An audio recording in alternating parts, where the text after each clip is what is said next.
আসসালামু আলাইকুম বন্ধুরা, সবাইকে নতুন একটা ভিডিওতে স্বাগতম। আজকে তোমাদেরকে দেখাবো সপ্তম শ্রেণীর 1.2 এর 10 নম্বরের সমাধান। ক একজন কৃষক বাগানের করার জন্য 595টি চারাগাছ কিনে আনেন। প্রত্যেকটি চারাগাছের মূল্য 12 টাকা। ক চারাগাছগুলো কিনতে তার কত খরচ হয়েছে? সমাধান: একটি চারাগাছের মূল্য 12 টাকা এবং 595টি চারাগাছের মূল্য 12 গুণন 595 সমান 7,140 টাকা। উত্তর 7,140 টাকা। এখন আমরা খ নম্বরে দেখি, বাগান প্রত্যেক সারিতে সমান সংখ্যক গাছ লাগানোর পর কয়টি গাছ অবশিষ্ট থাকবে?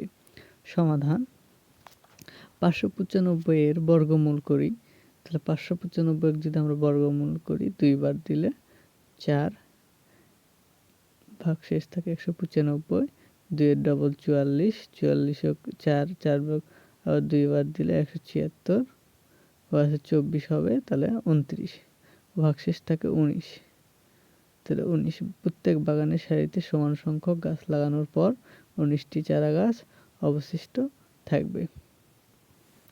গ নম্বর দেখি আমরা, খরচের টাকার সংখ্যা ও চারাগাছের সংখ্যা বিয়োগফলের সাথে কোন ক্ষুদ্রতম সংখ্যা যোগ করলে যোগফল একটি পূর্ণবর্গ সংখ্যা হবে? তাহলে আমরা সমাধানে আসি।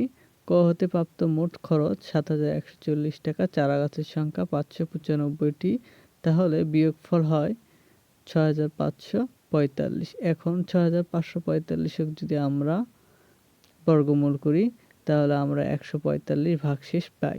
যেহেতু 145 ভাগশেষ থাকে তাই 6,545 সংখ্যাটি পূর্ণবর্গ নয়। তাহলে 6,545-এর সাথে কোনো একটি ক্ষুদ্রতম সংখ্যাটির সাথে যোগ করলে তা পূর্ণবর্গ হবে। তাহলে বর্গমূল হবে, যেহেতু ভাগফল 80, 80-র সাথে 1 যোগ করলে 81 এবং ক্ষুদ্রতম সংখ্যা হবে 81 গুণন 81। 6,545 থেকে